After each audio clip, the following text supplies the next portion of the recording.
Hello everyone, welcome to Man Our Education. In this video we are going to discuss the most important current affair question for MH B.Ed CET examinations. So we have included the most important question from this week, as well as we have included some of the important static question related to these current affairs. So let's start this session. So before that, here is some important information regarding our self-study program. So if you want to join us through self-study, you can visit our offline center, Vasai, Thane, Dadar, Borivali, Andheri, Pune. If you are not Mumbai or Pune based, then you can call on this number for online classes and the counselor will guide you each and everything. Else if you want to join us through website, I'll give you the tour guide of the website from where you can have each and everything. So let's go there. So you have to come to the manovaredu.com. Here you will find B.Ed entrance examination. Click on that and all B.Ed examination go through it, and you have the live classes. Classroom coachings are available. Self study programme जो है आपको मिल जाएगा. यहाँ पर आपको B.Ed CET पे जाएंगे, सारी चीज़ें जो है यहाँ अवेलेबल है. So you have each and everything here. So you can opt for the self study as well as the sectional course are also available. Mock tests are available. So each and everything is available on the website. So kindly check the description box. Links will be provided in the description box. So now let's start this session. And the first question is, who has become the new test captain of the Indian cricket team? So we know that कि Rohit Sharma and Virat Kohli has retired from the Indian test cricket team, and now new captain has been announced. और किनको जो है new captain बनाया गया है? Hardik Pandya, Jasprit Bumrah, Shubman Gill, Rishabh Pant. And the correct answer is Shubman Gill. So the Board of Control for Cricket in India, BCCI, has announced the squad for the upcoming test series against England, and Shubman Gill has been named the captain of the Indian cricket team. That is he is the 37th captain, and Rishabh Pant जो है वो क्या है, vice captain बनेंगे. तो इस तरह से इंडिया टीम जो है अब फॉर्म हो गई है. टेस्ट कैप्टन शुभमन गिल है और वाइस कैप्टन जो है वो ऋषभ पंत को बना दिया गया है. Next question is, Chonjin Angmo has climbed Mount Everest. She has become the first blind woman to complete the climb. She belongs to which state? तो ये चौंजिन एंगमो है और इन्होंने जो है माउंट एवरेस्ट को जो है क्लाइंब किया है, and she is blind. So I site नहीं है और उसके बाद भी इन्होंने जो है माउंट एवरेस्ट क्लाइंब किया है. और ये किस स्टेट से बिलोंग करती हैं? She is the first blind women, मतलब इंडिया से पहली ऐसी हैं जो आपको इन्होंने जो ये काम किया है. तो किस स्टेट से बिलोंग करती हैं? Sikkim, Meghalaya, Himachal Pradesh, Arunachal Pradesh. And the correct answer is Himachal प्रदेश.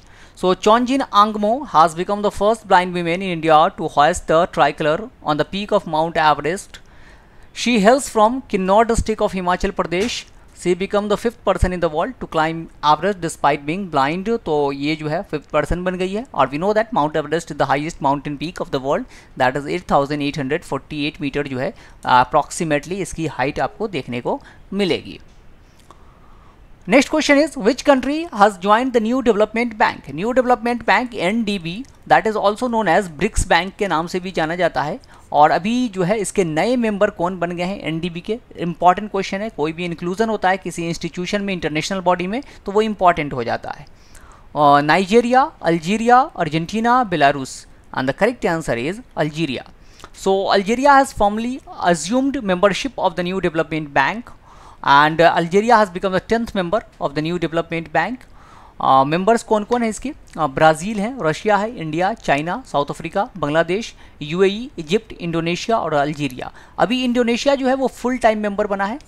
किसका? That is of the BRICS का फुल टाइम मेंबर अभी इंडोनेशिया भी बना है. So this is BRICS. अभी रिसेंटली में ब्रिक्स की जो समिट है वो कहाँ हुई थी? That is in the Kazan, Russia में.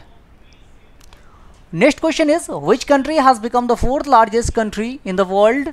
तो अभी इकोनॉमिक तौर पे लार्जेस्ट इकोनॉमी जो है वो 4th लार्जेस्ट इकोनॉमी कौन सी कंट्री जो है वो बन गई है? ये भी एक इंपॉर्टेंट क्वेश्चन है. Japan, France, Italy, India. And the correct answer is India. India has officially surpass Japan to become the world's 4th largest economy. और ये नीति आयोग के जो CEO हैं हमारे BVR सुब्रमण्यम, उन्होंने ये इन्फॉर्मेशन दिया है. IMF की रिपोर्ट आई है जिसमें ये कहा गया है कि India has surpass the Japan in terms of economy. तो GDP जो है, नॉमिनल GDP इंडिया की 4.187 ट्रिलियन हो चुकी है dollar, and that of Japan is 4.186 trillion Japan की आपको है. तो इंडिया ने सरपास कर लिया है जापान को इन टर्म्स ऑफ द GDP. अब सिर्फ कौन है? चाइना, US एंड जर्मनी जो है इंडिया से आगे है. Next question is who has been appointed as chairman of IndiGo. तो इंडिगो एयरलाइंस ने अपना चेयरमैन अपॉइंट किया है। So who became the chairman of IndiGo? Venkata Sumantran, Arun Kumar, Vikram Singh Mehta, Piyush Goyal. And the correct answer is Vikram Singh Mehta. So Indigo, the country's largest airline, has appointed Vikram Singh Mehta as the new chairman. और इन्होंने जो replace किया है, he replaced the former chairman Venkat सुमंत्रन को इन्होंने replace किया है. Next question is where is the largest population of Asiatic lions found at present. तो अभी सबसे ज़्यादा जो है एशियाटिक लायंस कहाँ देखने को मिला है? लार्जेस्ट अभी जो है ये हुआ सेंसस हुआ है लायंस का, तो उसमें लार्जेस्ट पॉपुलेशन लायन का आपको कहाँ मिलेगा? Kaziranga national park, Ranthambore national park, Gir national park, Sundarban tiger. And the correct answer is Gir national park. So Gujarat chief minister Bhupendra Patel has release the new figures of the lion count. 674 था 2020 में, जो कि बढ़ के कितना हो गया? That is 891. सो लायन का जो है पॉपुलेशन वो इंक्रीज हो चुकी है एंड इट हैज़ बिकम 891. सो गिर नेशनल फॉरेस्ट में जो है आपको ये देखने को मिला है. Next question is which campaign against plastic pollution has been launched by Environment Minister Bhupendra Yadav. तो सबसे पहली बात तो ये कि इन्वायरमेंट मिनिस्टर कौन है हमारे? तो भूपेंद्र यादव है. और उन्होंने प्लास्टिक पॉल्यूशन को कटेल करने के लिए, उसको रिड्यूस करने के लिए, उसके रिगार्डिंग अवेयरनेस क्रिएट करने के लिए कौन सा जो है मिशन लॉन्च किया है, कैंपेन लॉन्च किया है? One nation one mission, Swachh Bharat mission, digital India mission, none of the above. And the correct answer is one nation one mission. So union environment minister Bhupender Yadav has launched one nation one mission. और इसका जो campaign का motto क्या है? End plastic pollution और campaign against plastic pollution. This is the motto of the one nation one mission campaign. Next question is when is Commonwealth Day celebrated. Commonwealth क्या है? Commonwealth एक इंस्टीट्यूशन है, एक group है, that is the group of colonial countries. जो है जो भी कॉलोनी थी ब्रिटिश की, time approximately 54 countries are the member of the Commonwealth. And ये सब जो है डेमोक्रेटिक कंट्री मोस्टली है. और ये यहाँ पर कॉमनवेल्थ गेम्स भी होता है हर 4 साल पे. तो ये कॉमनवेल्थ डे जो है कब सेलिब्रेट किया जाता है? 22 of May, 23 of May, 24 of May, 25 of May. And the correct answer is 24th of May. So Commonwealth Day is celebrated every year on May 24. और इस डे को क्यों सेलिब्रेट करते हैं? दैट ये जो है आपको ब्रिटिश जो क्वीन थी, दैट इज़ क्वीन विक्टोरिया, उनका बर्थडे है ऑन 24 ऑफ मई 1819. तो इसी की वजह से इनके बर्थडे के तौर पे सेलिब्रेट किया जाता है. और इसमें कौन सी कंट्री है? That once ruled by the British Empire. तो उन सब की जो है यहाँ पर ये सेलिब्रेट करते हैं. Next is who has secured the first position in the medal tally of the Khelo India Beach Games 2025. So Khelo India Beach Games organise किया गया था और इसमें नंबर 1 पोजीशन पे जो है वो कौन सी टीम थी? दिस इज इम्पॉर्टेंट कि आपको स्पोर्ट्स से रिलेटेड कोई भी चीज़ें जो इंडिया में ऑर्गेनाइज किया जा रहा है, that is by the government और by the that is international level, so वो इम्पॉर्टेंट हो जाता है. तो इसको किसने जीता है? इसमें सबसे ज़्यादा मेडल टैली में नंबर 1 पोजीशन पे कौन सी टीम थी? Manipur, Maharashtra, Haryana, Delhi. And the correct answer is Manipur. So Beach Games 2025 event that is from 19 to 24 May 2025. और ये वेन्यू जो था वो था Ghoghla beach and DIU beach, Dadra and Nagar Haveli and Daman and Diu. यहाँ पर जो है ये मैच किया गया था. इसका मैस्कट क्या था? दैट इज़ पर्ल डॉल्फिन जो है मैस्कट था. Next question is the 78th Cannes film festival 2025 has been held in which country. So 78th Cannes film festival जो है ये कब से ये कहाँ होने हुआ है? अभी ऑर्गेनाइज किया गया था. So this festival has been organised in which country. Cannes कहाँ होता है सभी को पता होगा, लेकिन इससे जुड़े जो अवार्ड हैं वो इंपॉर्टेंट हो जाता है. So Germany, France, Russia, America. And the correct answer is France. तो ये एडिशन कितना था? That is the 78th edition of this Cannes film festival. और इसमें जो है Palme d'Or, that is the best movie, वो किसको मिला है? That is it was just an accident. Jafar Panahi की मूवी है it was just an accident. Grand Prix जो सेकेंड जो मूवी होती है वो किसको मिला है? Joachim Trier, sentimental value. Best director that is given to Kleber Mendonça Filho, secret agent के लिए. Best actress Nadia Melliti, the little sister. And the best actor Wagner Moura, the secret agent. तो ये जो है सारे movies को आपको नाम याद रखना है, इंपॉर्टेंट हो जाता है कांस फिल्म फेस्टिवल में. So these are the 10 most important current affair from this week. Now we will discuss some of the important static portion related to these current affair. So let's go through the next question, that is Cricket World Cup 1983 was held in which of the following places.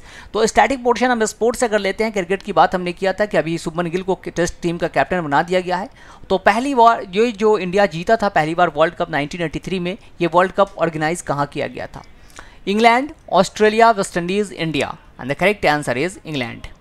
यहाँ पर जो है ये England में जो है ये world cup हुआ था, that is in the England, and it was hosted by England. The tournament took place from 9th of June to 25 1983 and Kapil Dev was the captain and we have defeated the West Indies cricket team. Earlier West Indies ने 2 world cup जीत लिया था, 1975 का और 1979 का world cup West Indies ने जीत लिया था. And this is the third time West Indies has reached the final, but in the final India has defeated the West Indies to win the world cup. Next जो India जीता था वो that is in 2011 under the captaincy of Mahendra Singh Dhoni. Next question is who is the first women to climb Mount Everest in the world. तो world में सबसे पहली women कौन थी जिन्होंने माउंट एवरेस्ट को क्लाइम किया है? तो अभी हमने देखा कि ये जो है ब्लाइंड जो गर्ल है इंडिया से, उन्होंने क्लाइम किया था. और अब कौन सी जो पहली जो थी सबसे पहली कोई भी वो किसने किया था वीमेन के तौर पे? तो जंकू तबई, लीला शेठ, अरुणिमा सिंह, वचंद्री पाल. And the correct answer is Janku Tabai. The first women to climb Mount Everest was Janku Tabai.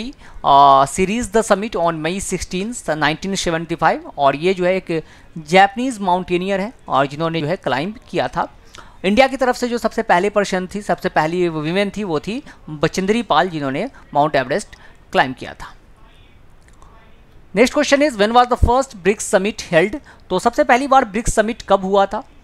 BRICS का फुल फॉर्म क्या है? BRICS is the acronym of Brazil, Russia, India, China and South Africa. So the first time this summit has been held in which year? That is in 2008, 2009, 2010 and 2011. And the correct answer is 2009. So the inaugural BRIC summit took place in Yekaterinburg, जो कि Russia में 2009 में हुआ था. और ये 4 head उस time में ब्राज़ील, रशिया, इंडिया ने ही इसको अटेंड किया था.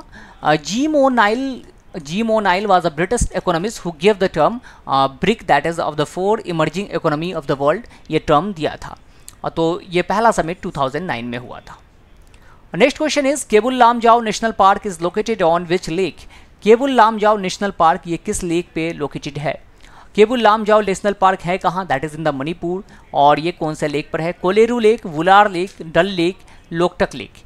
And the correct answer is Loktak lake. So Kebil Lamjao National Park, the only floating park in the world, is located in the Loktak Lake. Loktak Lake जो है आपको मणिपुर में lake मिलेगा, that is the fresh water lake मिलता है ये. This is the fresh water lake. और यहाँ पर आपको एक ही जो है फ्लोटिंग नेशनल पार्क है, उसका नाम है केबुल लामजाओ नेशनल पार्क. तो ये भी याद रखना है. Next question is who was the first Indian to win an Oscar. तो ऑस्कर सबसे पहली बार किस इंडियन को दिया गया था? Satyajit Ray, Bhanu Athaiya, Resul Pookutty, AR Rahman. And the correct answer is Bhanu Athaiya. So the first Indian to win an Academy award was Bhanu Athaiya and she won for best costume design for the film Gandhi in 1983. तो Gandhi movie है जिसके एक्टर आपको देखेंगे वो मिलेंगे बेन किंग्सले. बहुत अच्छे actor हैं और बहुत अच्छी मूवी भी बनाई गई है. मोर देन 3 आवर्स की मूवी है, लेकिन बहुत अच्छे से उसको फिल्माइज किया गया है. तो ये मूवी बहुत अच्छी है, आप देख सकते हो. हिस्टोरिकल पॉइंट ऑफ व्यू से इसको देख सकते हो. बहुत सारी चीज़ें, इन्फॉर्मेशन वहाँ से आपको मिल जाएगी. She share the award with her British counterpart John Mollo. तो ये जो है भानु अथैया है जिनको सबसे पहली बार इंडिया में इंडिया की तरफ से ऑस्कर जो है मिला था. So these are the most important current affair question from this week which we have discussed in this session. Hope you guys have enjoyed the session well. If so, then do like this video, and if you have any queries, write in the comment section. I'll get back to you. So with that, we will conclude the session here. Thank you and have a nice day.